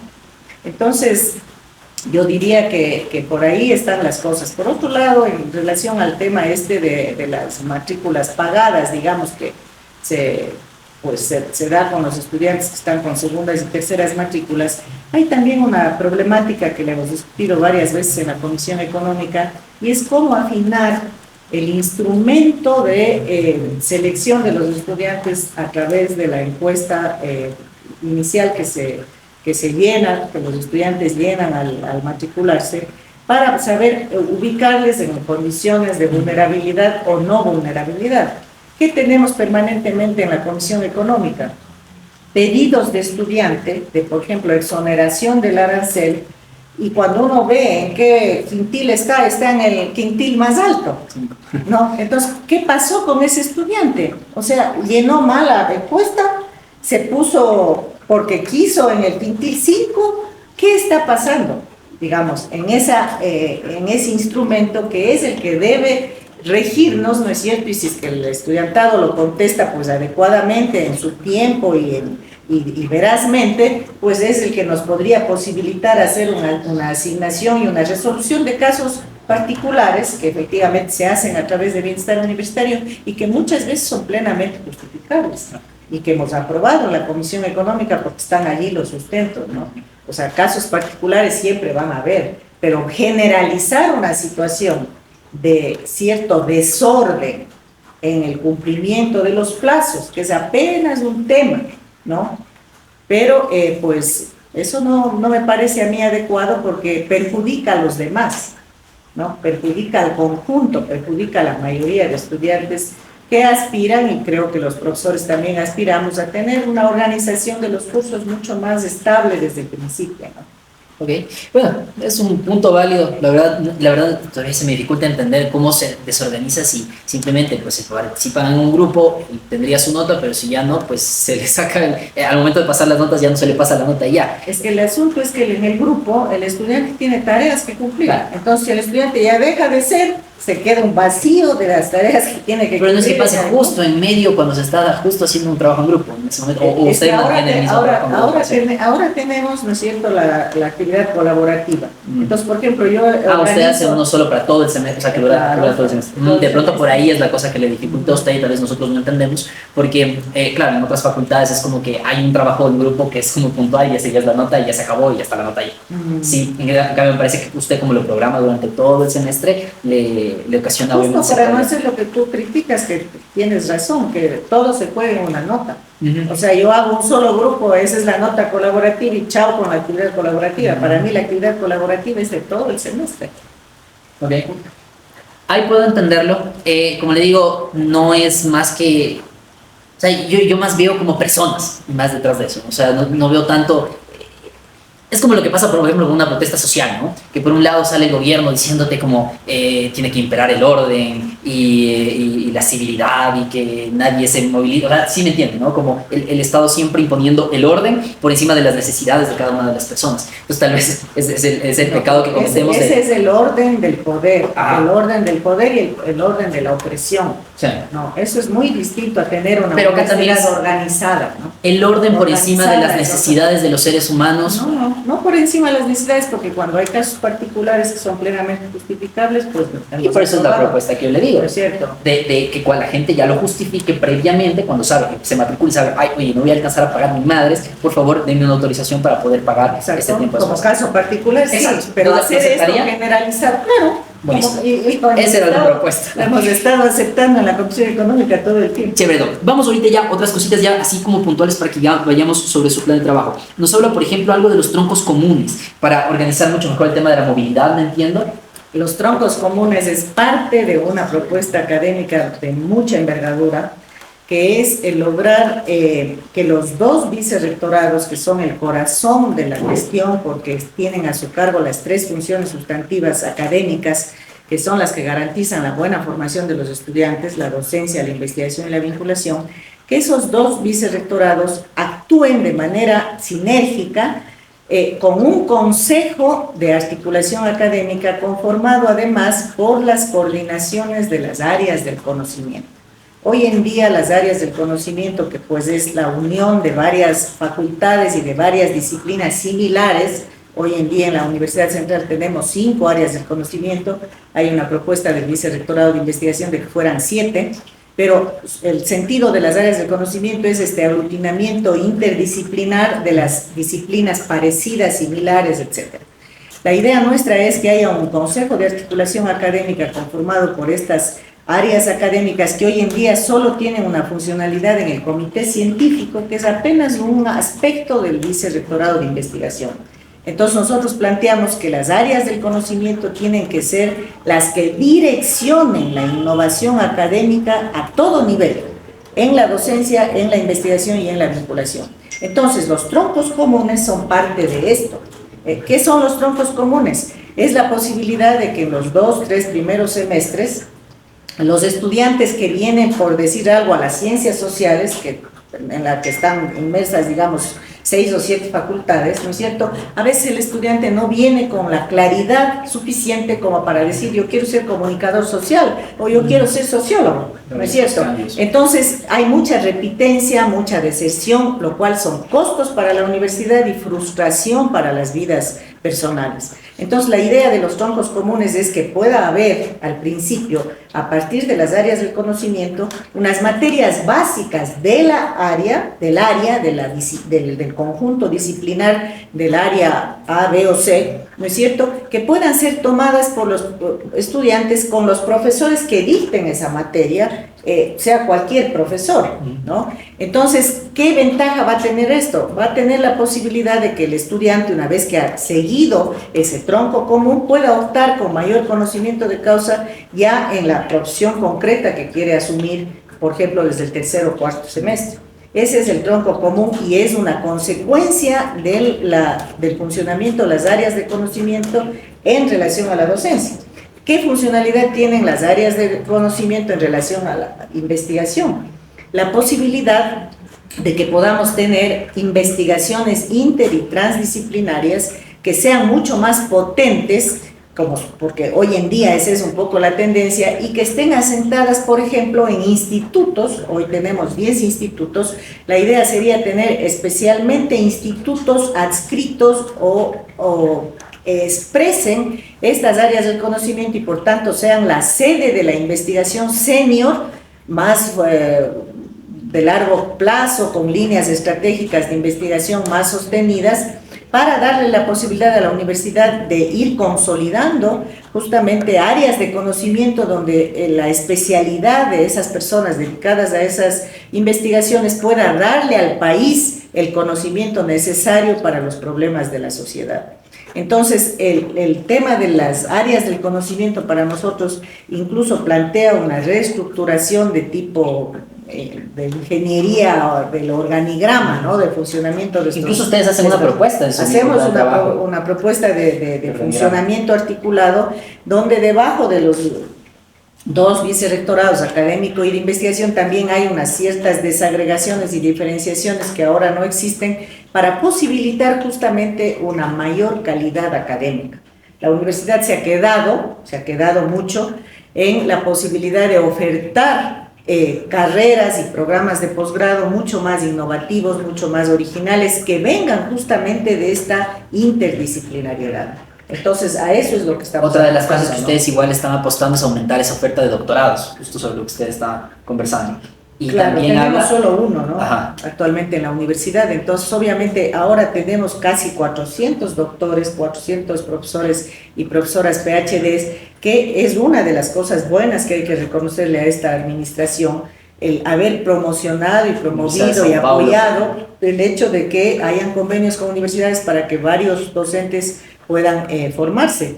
El punto es qué están haciendo esos docentes y cómo estamos aprovechando esa masa gris, digamos, que está allí preparada, formada, para mejorar sustancialmente nuestra oferta docente, nuestra oferta académica de carreras y posgrados y nuestra investigación. Entonces yo creo que ahí hay que potenciar muchísimo lo que ya tiene la universidad, justamente, claro, entre otras cosas, ¿no es cierto?, en la oferta de doctorados. Ustedes le apuestan muchísimo a estas cosas como nuevas, o sea, de crecer en esa capacidad, digamos, académica que tiene la universidad para que la gente se sume. Y otra cosa muy interesante que hablan es incorporar las carreras tecnológicas. Exactamente. Es ¿Cómo lo tienen pensado? La universidad, pues no tiene en todos sus centenares de años la oferta de carreras tecnológicas que pueden justamente ser aquellas que, derivadas de las propias carreras que hoy tenemos, ¿no es cierto?, otorguen títulos intermedios técnico-tecnológicos que pueden tener incluso una mayor empleabilidad para los estudiantes, ¿no? Muchas veces se consigue trabajo más rápidamente allí. Entonces, hoy en día es un problema del país, digamos, se ha abandonado un poco la parte técnica tecnológica, sobre todo al mundo privado. Son los institutos privados los que ofertan, porque los institutos públicos son muy débiles. Entonces, nosotros pensamos que la Universidad Central debería analizar en qué carreras, en qué facultades es pertinente y posible, ¿no es cierto?, con estudios de pertinencia, con estudios de empleabilidad, la oferta de carreras tecnológicas. Y algo adicional a eso que le iba a preguntar, también está la parte de idiomas, por ejemplo. Pasemos a hablar de ese tema. Idiomas creo que es un problema que mucha gente lo vive, y es que es una complicación poderte matricular, hay pocos cursos que están disponibles, hay muchos horarios y todo, pero siempre se necesita más, pues son al final 42,000 estudiantes, hay esta prioridad por semestre, ¿no? Los semestres que están más altos, porque es una necesidad para titularse, son los que se pueden matricular primeros, pero por ejemplo en medicina hay un problema, y es que nosotros tenemos no podemos coger los vacacionales, que es de los que más se sintonizan con nuestros horarios, porque nuestros horarios son complicadísimos, mueven cada día, los horarios que están publicados no son los horarios que en realidad hay, y creo que institucionalizar eso también sería muy importante, ya hablando de otro tema que sea horarios, porque claro, los docentes al final dan la clase cuando se les da la gana, como no rinden cuentas en ese sentido, y la doctora, tengo que reconocer también, la doctora Guarderas tuvo una iniciativa muy bacana en esto de la remodelación absoluta, y yo lo dije frontalmente a la doctora Guarderas también cuando fue la inauguración, como representante sustituto de ahí para dar un poco de palabras, y claro, ella que incorporó, que fue un escándalo para los docentes también, pero ella incorporó que en cada aula le ponían el registro de dactilar, ¿no? Para que cada docente también marque, digamos, su huella cuando entra, y así poder llevar, digamos, un registro de que en realidad están dando clases. ¿Le apostarían eso también a implementarlo en las otras facultades? Podría ser, yo creo que es en las universidades de posgrado hay eso, por ejemplo, ¿no? Usted va en la Universidad Andina, lo hacen, ¿no? Entonces creo que es un buen mecanismo. Chévere. Y la pregunta original, que me dispersé por esa cosa que me pareció muy interesante, del tema de idiomas. Algunas de las... ¿Qué pasa? Que como en el vacacional nosotros tenemos más semanas académicas, ¿no? Por parte de la carrera, porque es lo que dispone pues, la educación superior, que las carreras de medicina y enfermería tienen más horas en el periodo académico. Cuando se abren los cursos vacacionales nos dejan inscribirnos porque seguimos estando matriculados y nos chocan los horarios. Entonces ahí ya se ha incorporado un primer, digamos, ensayo de un curso especial solo para medicina. pero no, obviamente no abastece completamente. No sé si igualmente estaban ustedes conscientes de ese problema que había mencionado. Sí, en general para el tema de idiomas nosotros pensamos que es necesario repensar la cuestión del idioma como una posibilidad de una mayor internacionalización de la universidad. No debe ser un requisito para graduarse, debe ser un requisito que el estudiante a media carrera pueda tener mínimamente un nivel de la segunda lengua como para poder leer bibliografía, ¿no es cierto?, en ese otro idioma, para mejorar su capacidad formativa, por un lado, y pueda facilitarse los intercambios no solo en el espacio, digamos, donde hablamos el mismo idioma, sino también en el exterior. Entonces, eso implica ciertamente un repensar las capacidades que actualmente tiene el Instituto de Idiomas y de facilitar también, por ejemplo, el otro día estábamos en ingeniería química arribísima y nos decían los estudiantes, a veces nosotros terminamos clase aquí a las 4 y tenemos clase a las 4 abajo y hasta llegar ya nos hemos demorado media hora, ¿no? Entonces la posibilidad de que, por ejemplo, los profesores roten y se muevan a la facultad donde están los estudiantes para que hayan este tipo de cursos mucho más ajustados a los horarios. Por otro lado, que hayan posibilidades, ya sea a través del propio instituto, de convenios con otros institutos de idiomas, que pudieran darse la posibilidad tanto a docentes como a estudiantes para el inglés especializado, no el inglés, cualquier idioma especializado en su campo disciplinario, ¿no? Es decir, la segunda lengua para objetivos técnicos precisos. No es lo mismo el segundo idioma para un médico que el segundo idioma para un ingeniero, para un sociólogo. El lenguaje, ¿no es cierto?, técnico de cada disciplina exige también un idioma. Siempre me refiero al inglés porque es lo más común, pero en realidad cualquier idioma que opte el estudiante de carácter técnico, ¿no? Entonces allí hay realmente muchísimo que hacer en relación a cómo mejorar, digamos, que ahora es casi un requisito final del estudiantado, pero no está visto en la centralidad que tiene justamente para lograr una mayor calidad académica, ¿no? Buenísimo. Pasándonos de coles naos. En el tema del acoso, que es una de las cosas que más se vive igualmente en la universidad, tanto de estudiantes a otros estudiantes, pero sobre todo de docentes y estudiantes. ¿Cuáles van a ser sus políticas en relación a la prevención del acoso y también a la sanción de los mismos? Ahí tenemos un protocolo de violencia de género, que en algunos momentos es igualmente revictimizante, que estanca procesos, que sí, al final, digamos, no le hace sentir a una víctima que se atreve a denunciar, que ya es un reto, poder seguir en ese proceso, ¿no? Más mi dice, chuta, mejor mi denuncio porque es todo un lío, ¿no? Todo eso, incluso se llegan a cosas tan irrisorias como la última sentencia, llamémoslo así, de HCU, de pedirle a una víctima, pues, que le pida disculpas a su agresor. Entonces, en ese sentido, quisiera ver cuál es su postura en relación al tema del protocolo de violencia de género. Bueno, yo creo que el protocolo es uno de los instrumentos, creo que fue la Universidad Central pionera en el impulso de esto. Otras universidades lo han ido tomando, el propio CES, el Consejo de Educación Superior, y yo creo que es importante tener esos instrumentos, tener los espacios como el Comité de Ética, el Consejo, la Comisión Especial de Asuntos Disciplinarios, etcétera. Sin embargo, son instrumentos muy poco conocidos. Entonces, lo primero es difundir a toda la universidad, tanto profesores como estudiantes, las normas de derechos humanos en las cuales pues la Universidad Central se compromete a respetar, y el tema de los canales que tiene para hacer el tipo de denuncias que correspondan cuando sea el caso. Sin embargo, tú hablabas bien de la cuestión preventiva. Antes de llegar a la denuncia, lo que deberíamos es garantizar unos espacios de detección temprana de situaciones que pueden después conducir a casos ya más graves de denuncia. ¿Y esto cómo se puede lograr? Nosotros pensamos que la universidad, por este funcionamiento tan disgregado, tan desarticulado que tenemos, no aprovechamos los propios recursos que tenemos en nuestras facultades, la experiencia, el conocimiento que tienen nuestros docentes y nuestros estudiantes que van logrando una formación en esos campos, por ejemplo, para fortalecer lo que sería el bienestar universitario.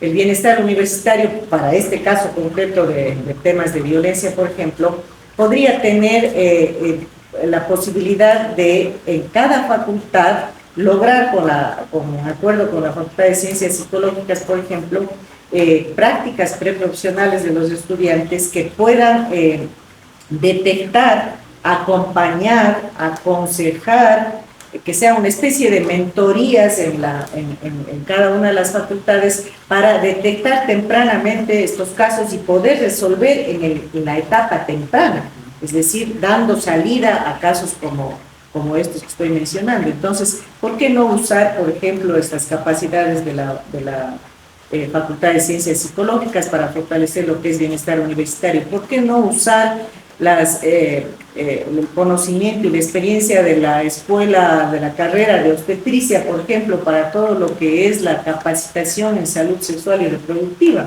por ejemplo, ¿no? ¿Por qué no usar pues las capacidades de cada una de las facultades en las áreas de su especialidad? Por ejemplo, yo siempre critico, y perdona que me paso un ratito a este otro tema, siempre critico el desorden y el caos que hay en la normativa universitaria. Cuando he preguntado en la Procuraduría por qué no tenemos una codificación, un vademecum que nos permita, digamos, tener claridad de qué está vigente en la norma universitaria, siempre me han dicho que no hay personal para hacer eso. Pero tenemos una facultad de jurisprudencia con la cual podríamos hacer prácticas preprofesionales para codificar la legislación universitaria, por ejemplo. Entonces, a lo que voy es que la universidad no usa sus propios recursos para fortalecer la propia gestión y el propio bienestar de sus estudiantes. Entonces, yo creo que en el caso de los temas de violencia de género, hay esta etapa preventiva que debe ser fortalecida, pero hay también la necesidad de que los procesos tengan un acompañamiento adecuado. No tenemos defensoría universitaria, por ejemplo. Sí, total. Algún momento la tuvimos y la dejamos de tener. No tenemos defensoría universitaria y no tenemos el acompañamiento adecuado para que los procesos administrativos, que es lo que hace la universidad, lleguen lo suficientemente sustentados de manera que después no se reviertan, porque lo que ha pasado, no solo en casos de violencia, sino en otro tipo de casos de faltas graves, es que luego las personas sancionadas demandan a la universidad, ¿no es cierto?, el haberles dado una sanción como la suspensión de periodos académicos o incluso la expulsión, y regresan a la universidad tan campantes a pedir que les paguen, por ejemplo, si son profesores, los sueldos con intereses, ¿no? ¿Por qué? Porque los procesos de sustanciación de estas causas no han sido lo suficientemente sólidos técnicamente. Entonces también implica un fortalecimiento de los equipos que actualmente están haciendo ese tipo de trabajo, ¿no? Para que pueda haber un debido proceso realmente sólido y donde las recomendaciones, digamos, de sanción, si es que es el caso, pues sean lo suficientemente sustentadas técnicamente. Totalmente. Y que ustedes lo ponen textualmente, me parece, en su plan de trabajo, que la Procuraduría es flojita. Flojita.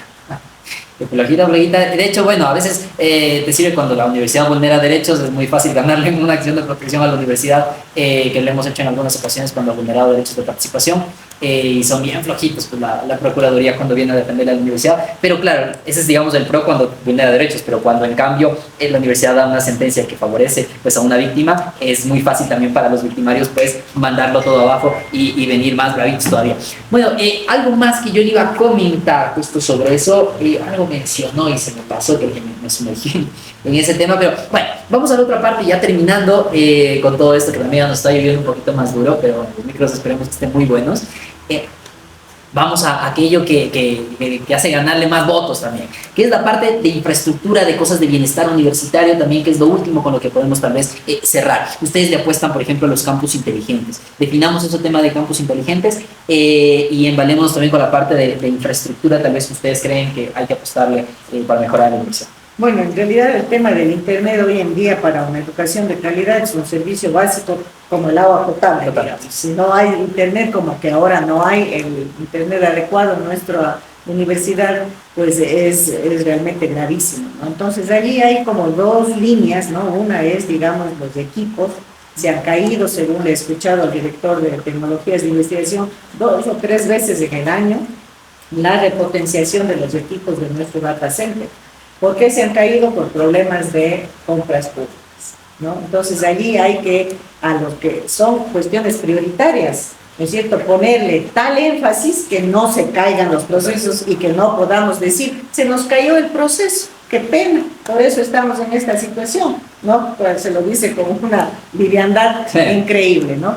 Lo otro es, digamos, el proveedor, ¿no?, también de lo que es el Wi-Fi, ¿no?, que pues también podría ser un tema a revisar, porque quizá el proveedor que tenemos actualmente no es suficientemente potente, digamos, para poder tener el servicio adecuado para la universidad.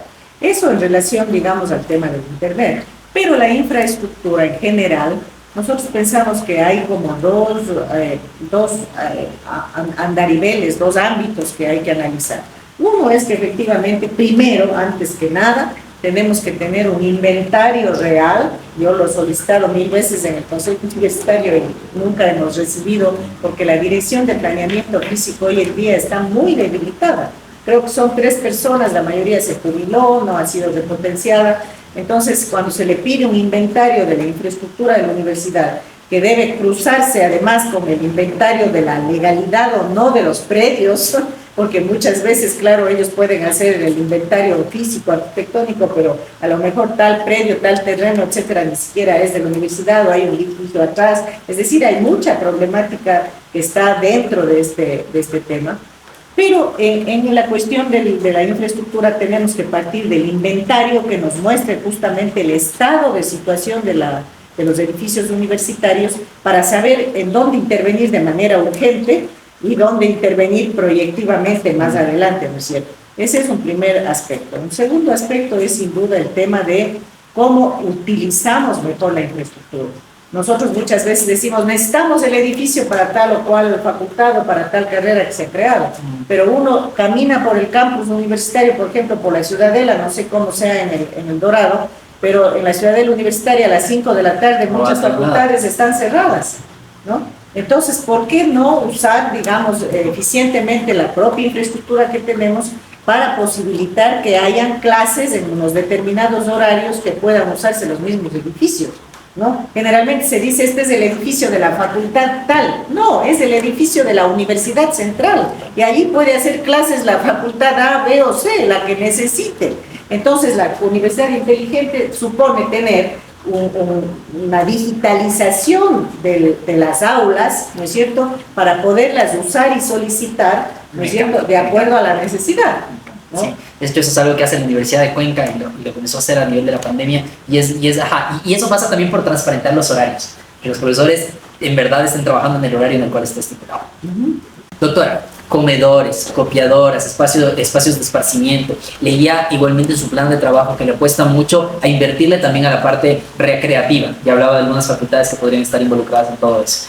Uno si quisiera expandir igual. Exactamente. Bueno, por ejemplo, el comedor es algo tan esencial, los comedores, ¿no? Porque creo que en ninguno de los campus hay comedores que abastezcan al número de estudiantes. Tenemos en la Ciudadela un comedor cerrado, ¿no?, que nosotros sí aspiramos a reabrirlo, sea como un patio de comidas o como un comedor organizado de manera que pueda ofertar a los estudiantes comida sana, comida, digamos, a precios también alcanzables, y que pueda ser un espacio no solo de alimentación, sino que sea un espacio como debe ser la alimentación, sentado cómodamente, agradablemente, escuchando una música bonita, pudiendo salir al sol, porque podríamos conectar el comedor con un pequeño pasadizo hacia la azotea, que es del Centro de Desarrollo Integral, por ejemplo, de Información Integral, que es una hermosa azotea enorme donde podrían haber parasoles para tomar el sol cuando haya sol,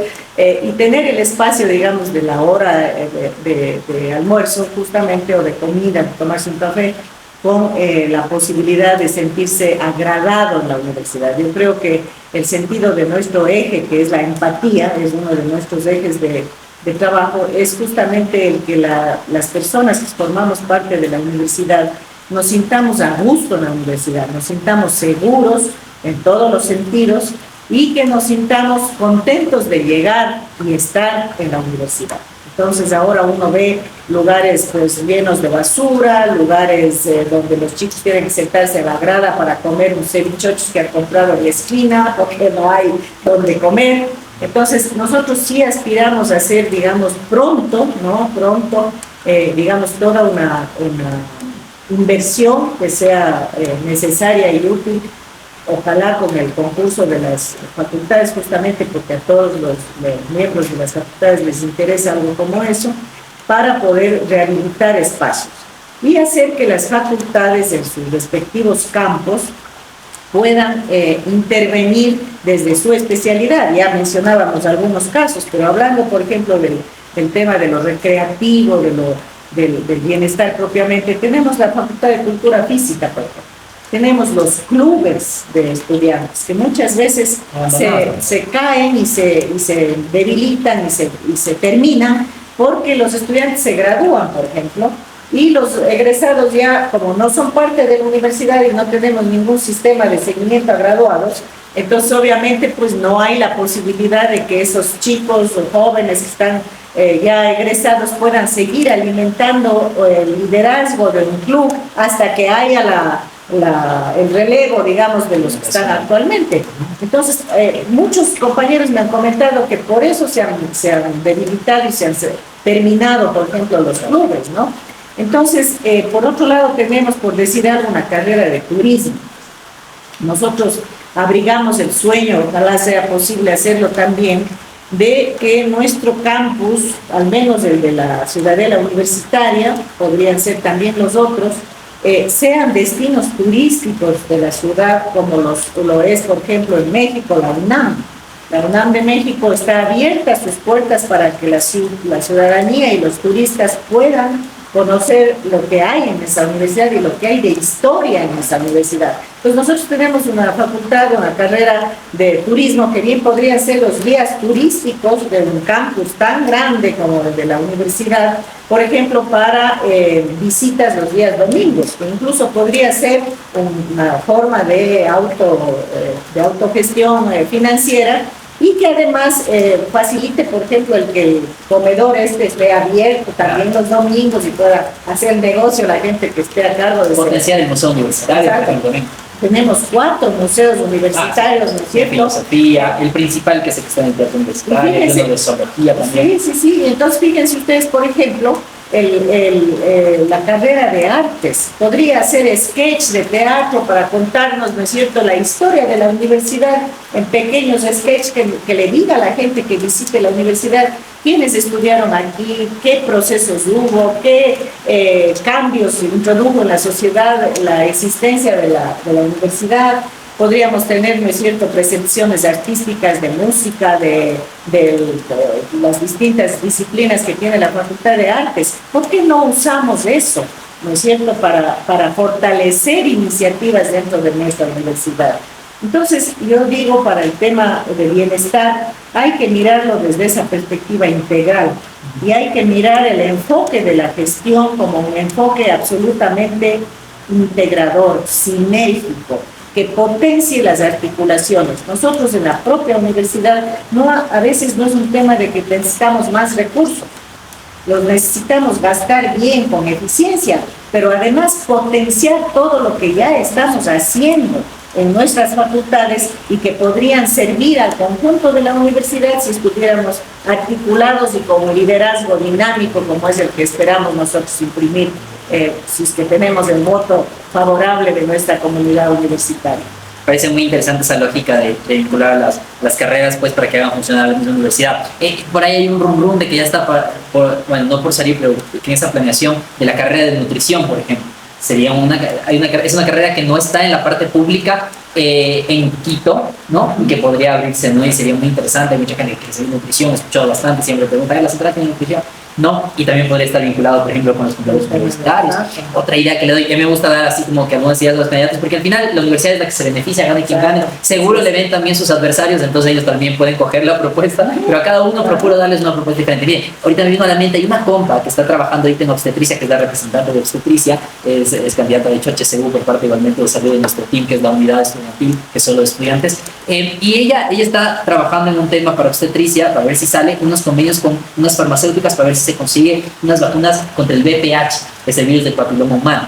El virus de papiloma humano, tal vez por contexto para las personas que tal vez no lo conocen, es un virus que sí, que ocasiona las verruguitas y todo en la parte genital, pero ¿cuál es el riesgo en las mujeres? Que puede ocasionar cáncer de cervix, ¿no? Que es absolutamente, aumenta obviamente la mortalidad, la morbilidad, es terrible.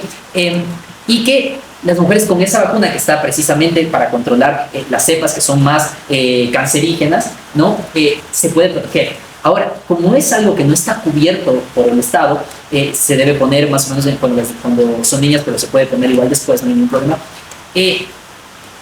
Es muy complicado acceder y es carísimo de acceder por la parte privada. Los hombres también podrían ponerse vacuna de VPH, es carísimo igual, entonces es una inversión fuerte que también tiene que hacer. Claro, que al hombre, digamos, no le beneficia mucho personalmente, pero ayuda al tema de salud pública porque el hombre es el que contagia a las mujeres por el VPH, porque tal vez no en muchas ocasiones es sintomático en el hombre, pues puede estar ahí repartiendo por todo lo que es esta enfermedad. Y ocasionar cáncer pues, a las mujeres. Entonces, mire, por ahí puede hacer algún tipo de convenio institucional para que a las estudiantes centralinas, que es el que me pareció maravilloso, el tema de la educación sexual y reproductiva de muchas estudiantes que desertan por el hecho de quedarse embarazadas, que no está dentro de sus planes. Hay otras que lo tengan, pues muy respetable, que estén en sus planes, pero pues muchas quisieran poder acceder. Y ya existe, por ejemplo, en el Cipriano Dueñas, que es el que está arribita en la facultad de Ciencias Médicas, en la parte de obstetricia, hay, y usted puede acceder, pero no está muy difundido, y se debe echar una gran campaña ahí de anticoncepción igualmente para los estudiantes, para asegurar esa no deserción, y aparte, poder conseguir, sería maravilloso, conseguir esa vacuna para todos los estudiantes de la Universidad Central, obviamente que deseen ponerse, porque eso no es algo que se obliga, pero que obviamente se recomienda. O sea, yo le cuesta ayuda para ver si la logran ahí conseguir. Tenemos la Facultad de Ciencias Químicas con sus laboratorios, por ejemplo, ¿no? Que ofertan los servicios de exámenes, digamos, de sangre, etcétera, a la ciudad. ¿Por qué no usarlos para la propia comunidad universitaria, ¿no? Para ir ampliando el concepto de bienestar universitario, de prevención, ¿no? Sí. Entonces todo eso hay que ver cómo se lo potencia de manera que pueda ser sostenible económicamente, obviamente, pero que pueda significar una mejora sustancial del bienestar, pero sobre todo del enfoque con el que hacemos hoy en día bienestar, que está como muy circunscrito a lo que se ha entendido siempre como bienestar, que es la oficinita del bienestar, ¿no? Totalmente. Sí. Parece muy interesante eso que dijo de química. Se puede hacer tanto para investigación, un montón, que tienes una población de 42,000 jóvenes donde puedes hacer investigaciones maravillosas, y también puedes hacer, se me va el nombre exacto de este tipo de test que son solo para poder identificar a ciertas personas, pero como un cribado también de ciertas enfermedades como tal que pueden manifestarse, por ejemplo, enfermedades de transmisión sexual, que igualmente se puede, cosas maravillosas que se pueden hacer. Me parece increíble esa idea de vincular las carreras con la U. Creo que ahí está el futuro, y también invertirle esa verdadera investigación que te permite también generar recursos, un autofinanciamiento de verdad, que yo siempre digo, no los cursitos que a veces sacan, que ponen 11 cupos y 10 becas y el un cupo ni siquiera se inscribe y ni va al curso. Usted sabe que es así en muchas ocasiones. Y ese verdadero autofinanciamiento sale como lo hacen algunas universidades extranjeras, ¿no? Que ellos crean ciencia, la pasan al sector privado. Bueno, ahí puede haber un debate, como siempre digo, de cómo puede funcionar eso, pero generan, digamos, también recursos de esos nuevos descubrimientos que se pueden generar en la misma universidad, y así es la universidad de la que estamos. Doc, nunca me gusta dejar sin que usted se haya quedado con alguna cosita, entonces pequeño espacio, un minutito ahí tal vez para hablar de algo que le haya faltado, que tal vez, no sé, es importante, quisiera decir.